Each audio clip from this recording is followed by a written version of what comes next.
This module is aimed at teachers wishing to further their knowledge and understanding of how we can make things move using control technology.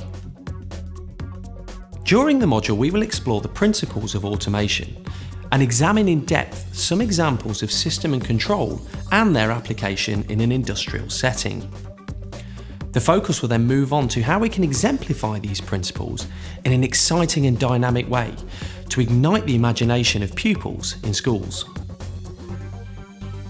As the 21st century progresses, we are becoming surrounded by ever more intelligent systems and products that appear to work almost as if by magic.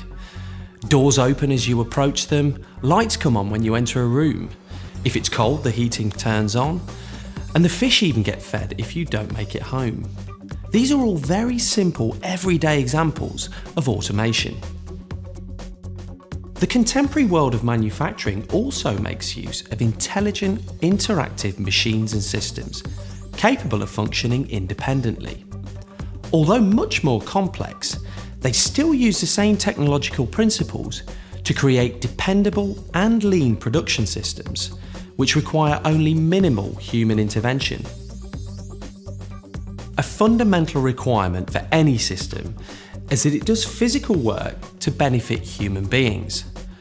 We may simply want an automated system to lift a box or light a room, or we may want it to carry out a much more sophisticated task, such as the assembly of a car. Today, most automated systems integrate mechanical, electrical, hydraulic and pneumatic elements that can not only benefit, but in some situations even replace human beings. A great way to understand and design systems is to break them down into their component parts.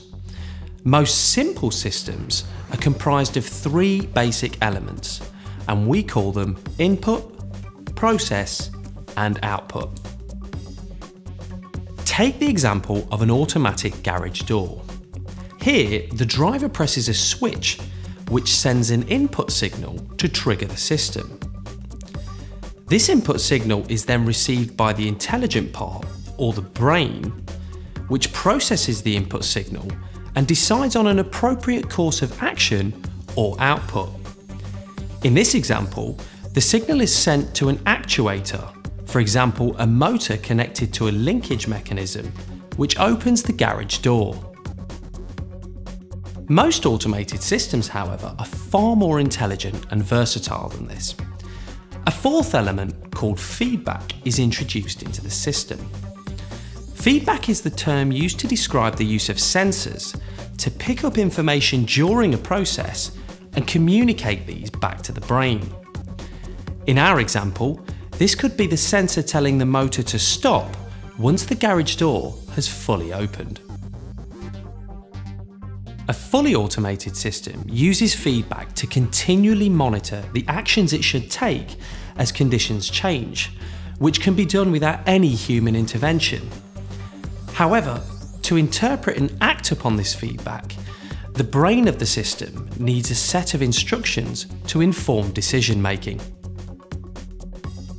Often referred to as a program, this list, conceived and written by humans, is key to automation. This is because it controls what happens and when, and importantly allows us to make changes and upgrades to the system as and when it is required. Through advances in technology, we are able to program and modify systems in operation from a control room in a factory, but also remotely from many miles away or even the other side of the world. During this module, we will be looking at examples of automation in industry and how programmable logic controllers, or PLCs, are used. A PLC is basically an onboard computer to control manufacturing and production systems through managing multiple inputs and outputs. We will then explore how we can simulate automation in the classroom and control working models using a peripheral interface controller, or PIC, a single programmable microchip which can easily be incorporated into a simple electronic circuit. PICs provide a cheap and accessible way to simulate PLC systems and industrial automation. They also allow us to explore the many other design opportunities and applications of automation within products and systems.